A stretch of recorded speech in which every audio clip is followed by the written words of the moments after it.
Now for something else completely different. My dad's singing, actually. My dad is Warren Hellman, and he's not really known for his voice, but more for his banking. But this story, he tells the story of my family very well. I.W. Hellman, he was a pioneer, came to California in his 16th year, rode across the isthmus to come here and become California's greatest financier.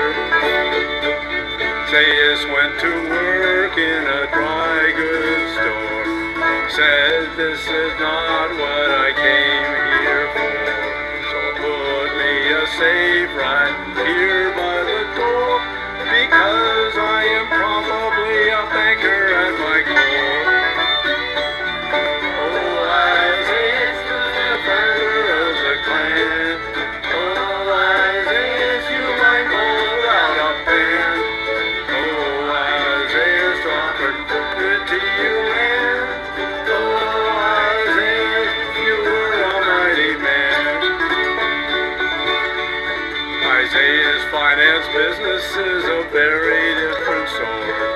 Railroad, water companies, utilities, and port. Even had some influence on the California court. Brought Southern Pacific Railroad to the Southern California port.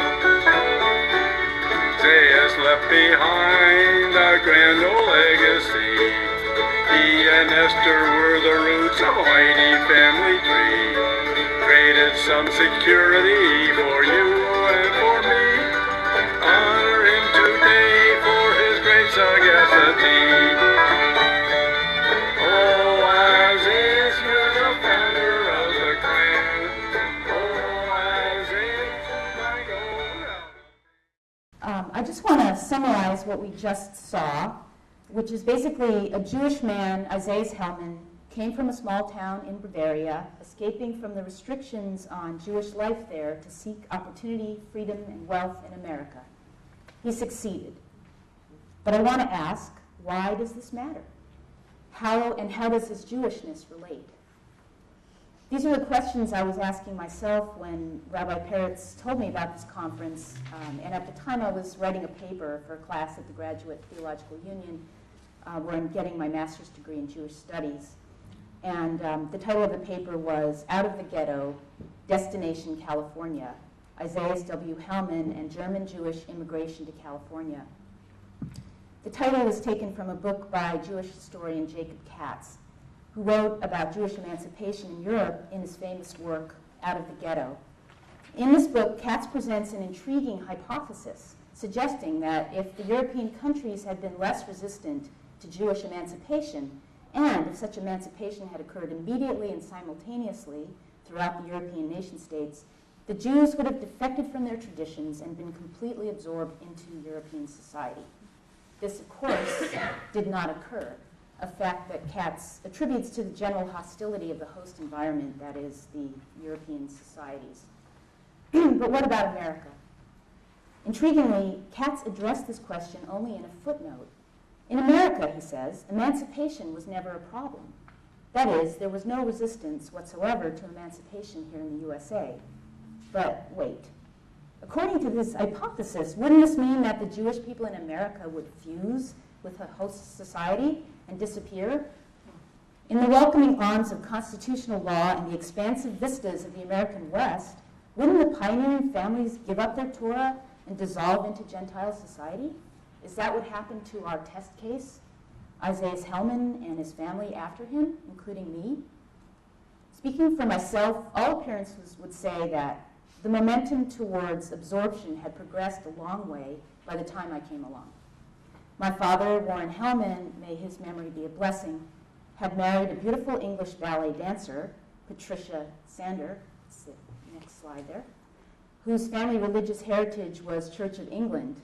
And my childhood was devoted to athletics and academics, in addition to a bit of music. At the private school I attended in Manhattan, we memorized verses from the King James Bible, both Old and New Testaments, and sang hymns at assembly every morning and Christmas carols in winter. By the time I graduated from high school, I'd achieved a place on the U.S. ski team, then went on to get a BA at Williams College and an MD from Yale University. But by the time my husband Richard and I had founded our free clinic for the uninsured in 1994, I had not yet seen a Torah scroll nor entered a synagogue.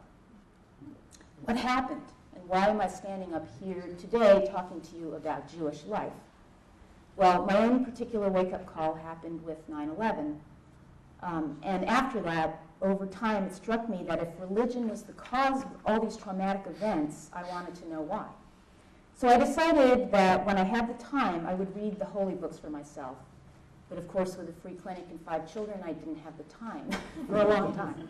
But during a 3-month sabbatical in 2006, I sat down and I read the Good News Bible and an English translation of the Quran. And what happened after that was a complete surprise to me. I found myself drawn to a certain phrase in the Good News Bible. Israel, remember this, the Lord and the Lord alone is our God. Recalling that my father used a different Bible in his Torah study class, which I had never attended, I felt compelled to read this in a Jewish Bible. So I went to a bookstore and purchased a small Hebrew-English Tanakh. Sitting in the aisle, I read, "Hear, O Israel, the Lord is our God, the Lord is one." And the strange blocky letters with the little dots and dashes next to this intrigued me. I decided I would have to go learn what those things meant. So I enrolled in the Judaism 101 class at Emmanuel. And that's my story. But really, does it matter? Why should it matter? To answer this, I want to return for a moment to the paper I wrote for my Jewish Studies class. In my research, I found repeated reference to a Jewish communal network spanning borders and continents. As Hasia Diner says in her book, A Time for Gathering, this network was an intricate Jewish web flanked at one end by the peddler and by the manufacturer in the city at the other, with various operatives in between, and it made Jews responsible and dependent upon each other. This recalls the Talmudic principle, all Israel are responsible for one another. And I believe that this network was instrumental in the success of Jews like Isaiah Hellman and others here in America. But with the wealth that accrues from this benefit comes a responsibility, which leads to the next slide.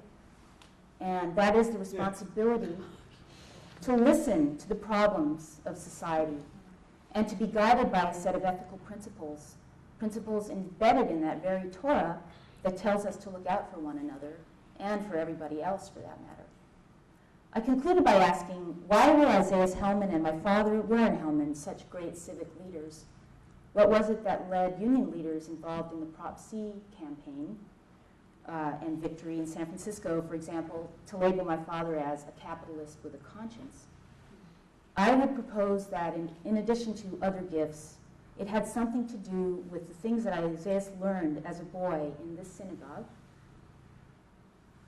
And the next one, which shows the door and the well-worn sill, which you can see. Oh my. And then inside of the synagogue, which this synagogue is no longer a synagogue, as you may imagine. I think it's a museum now.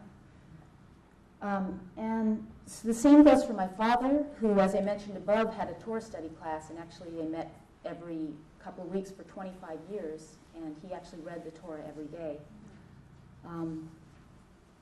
So I think the next one might be a picture of my dad. Oh, these are the other synagogues that my grandfather was involved with. My great-great-grandfather, I should say. No longer exists, and that's his library.